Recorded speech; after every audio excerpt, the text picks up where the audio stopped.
Actually, the intercoastal waterway, as far as waterfront, I don't know how they came to the decision to use mostly what is, most of that drawing is wetland on the north end, and the waterfront on the north end of the project, sir, where you have the town square drawn in, Yeah. going to Bio Garcon. Yeah, It's mostly wetland.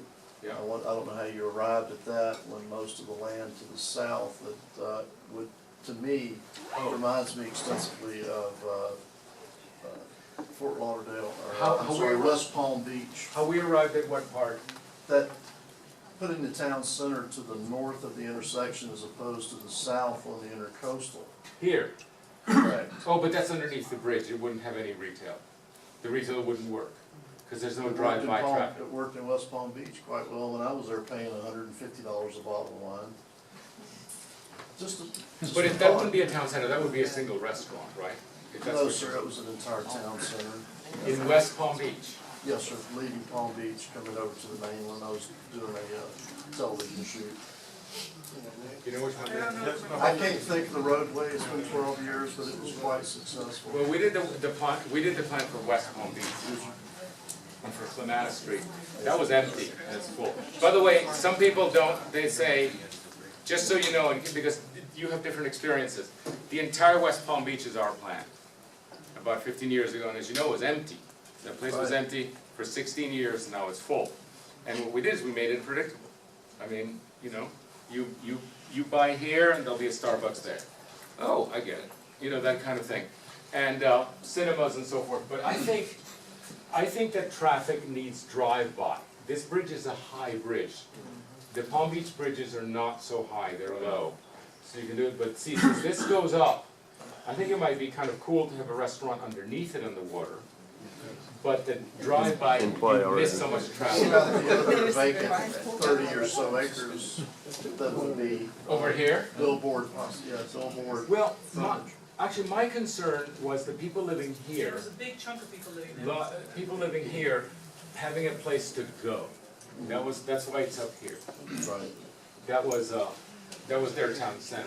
And there is a kernel development already there. There's a little bit, well, the cafe is the most compelling thing. This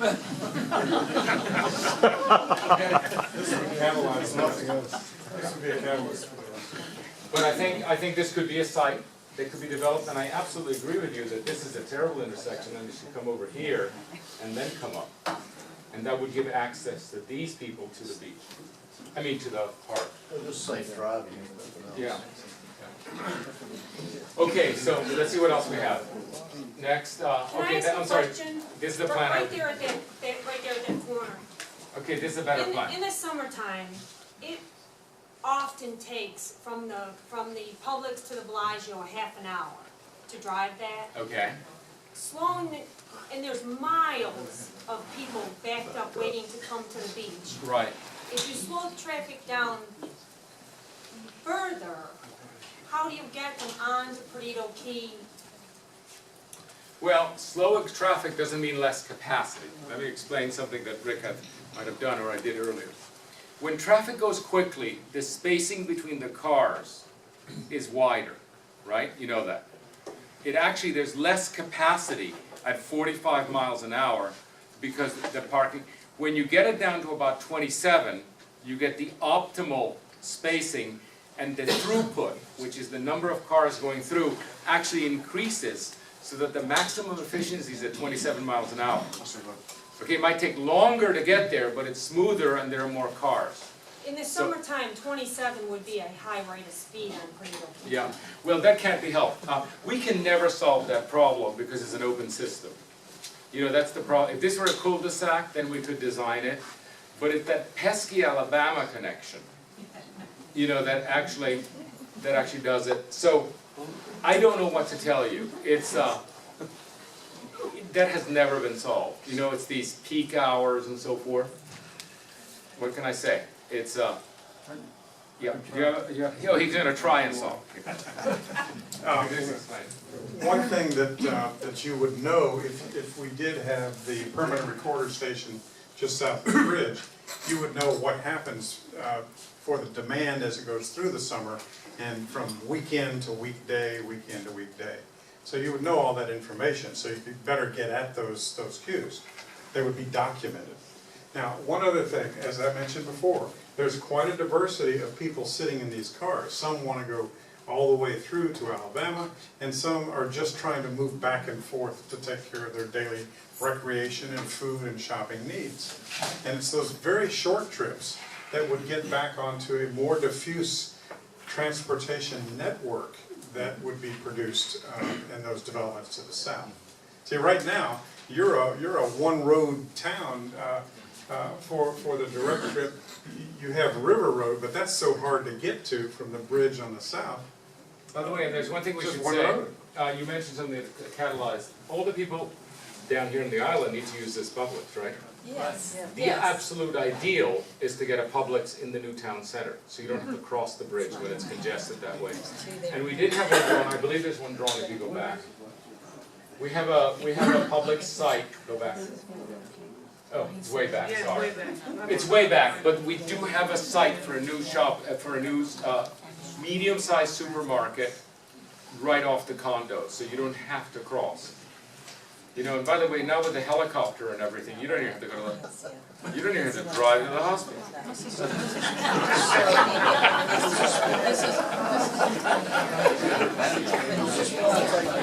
Do you have plans at all for changing the traffic flows off of Johnston Beach onto Gulf Street? You know what I'm talking about? Off of Johnston's Beach, there's only one lane to turn left or right. So if you've got one car wanting to turn left onto Gulf Beach, you've got 10 cars waiting to turn right. Is there any plans to change that? Yeah, we have plans to change that. Okay, The minimum, you need 2 lanes coming into the intersection. yes.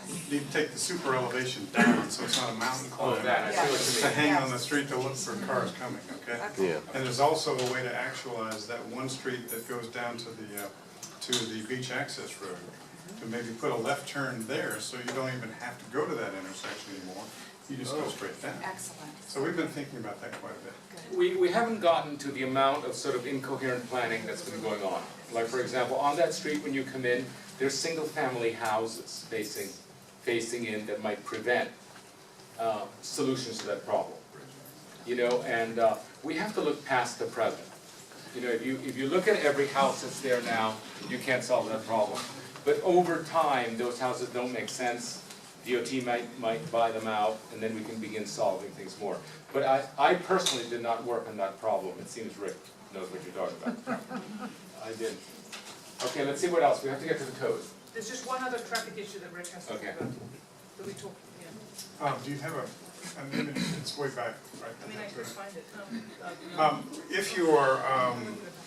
If you're on Gongora Drive, and you come from a street that is on the west side of the bridge, you're going under the bridge, and you come up there, and you're waiting on the hill there to try to make a left turn, and people are racing down the hill.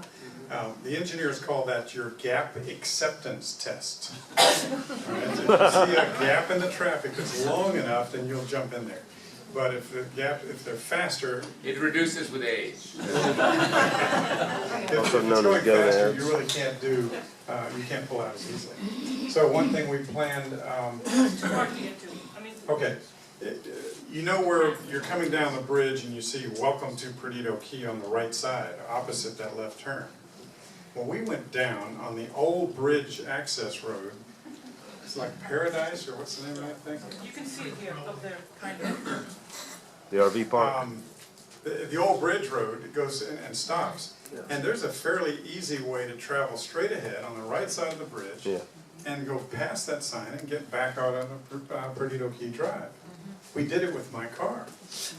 And we walked around. We got a lot of stickers, so we call that Sticker Street that you want to add. One way, like a ramp, so you can get from the western side of the bridge. Okay, over there. let's, Yeah, we'll do let's that. not do it with our hands, we'll draw it for you. Okay? This is the kind of thing that gets brought up, that, you know, the interaction we've had this week is people bringing things up and then we get to it. This is the first time it's been brought up, so we don't have a drawing. But if you know what we're talking about, then we'll draw it, and then we'll have a solution. Next, okay, let's go back to the code. Okay, this is your existing code, but it's not what it looks like. This is Marita's rationalization to try to understand it. you have all these categories called R1, R2, PK, all this. And Marina went through this sort of agony of putting it together, and it was extremely difficult to do because, for example, I've asked her to say what the 6 biggest problems were with it, but one of them that I remember is that R1, which normally means single-family house, includes houses, townhouses, multifamily, up to how high? Up to 4 stories. Up to 4 stories. So there's actually no category of code that says, you live in a house, you can live in the house peacefully knowing that there'll be other houses next to you. The code technically allows up to 4 stories. So this is